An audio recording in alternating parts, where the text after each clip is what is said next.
Imagine a world where people were dying alone in hospital beds with no one to care for them. 92% of nurses who responded to a survey from the American Association of Critical Care Nurses said that they believed their career as nurses would be shorter than they originally intended. Nursing has been around since about the 19th century, where they started out following around wounded soldiers, or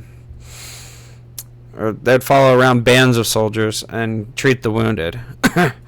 Today, nurses work with doctors and are an integral part of our healthcare system. They treat patients, they dispense medication, and promote overall wellness. However, there's a shortage of nurses today.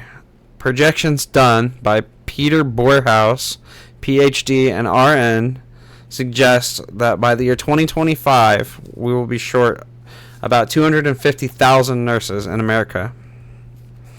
There's many reasons for this, such as educator faculty shortages, employee burnout, and an aging population with complex medical needs. There's a shortage of nurse educators in this country. Part of the reason for this is that teaching just doesn't pay enough. For about the same amount of time spent in school, you can become a nurse practitioner or a nurse educator. The problem here is the nurse practitioner would make on average about $111,000 per year, whereas the nurse educator would make about on average $79,444 per year. That means that because schools have a faculty shortage, they turn away qualified students. According to the American Association of Colleges of Nursing, in 2019, schools turned away 80,407 qualified students. Faculty shortages are not the only reason. Burnout is another big reason for the nursing shortage. All of us who attempt to heal the wounds of others will ourselves be wounded. It is, after all, inherent in the relationship. Hillfiker, 1985, page 207. Compassion fatigue is a phenomenon experienced by nurses where basically you spend a lot of time around traumatized and hurting people. You yourself tend to become traumatized and hurting. The mental health of nurses is severely negatively affected due to the stress of the job and spending time around people, some of these people in the worst parts of their lives. And also, as a result of the nursing shortage, nurses have to take on an increased caseload and work longer hours. That means more stress and more burnout. And as you can see, this creates a negative feedback loop. Where these things just kind of pile on, and it makes it, it just makes the problem worse and worse.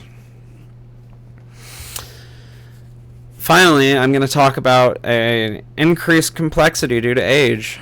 So, as you can see from this graph here, from the U.S. Census Bureau, from the year 2000 to projected to the year about 2050, there will be roughly 10% growth in the population of U.S. citizens over the age of 65. People over the age of 65 have more complex medical needs than younger people. And this looks like only 10%, but 10% when you're talking about the population of the United States, that's millions of people. That puts a big strain on the medical system, and we already have a shortage. That's going to lead to nurses working even longer hours and experiencing more burnout. The only real solution to this is more nurses. We've got this nursing shortage in America, and part of the reason for that is a shortage of education faculty, burnout, and an aging population. The only way that we can ever bring about an end to this is if somewhere in this negative feedback loop of compiling issues, we find a way to bring an end to this. Badly constructed houses do for the healthy what badly constructed hospitals do for the sick. Once ensure that the air in a house is stagnant, sickness is certain to follow. Florence Nightingale, the mother of modern nursing.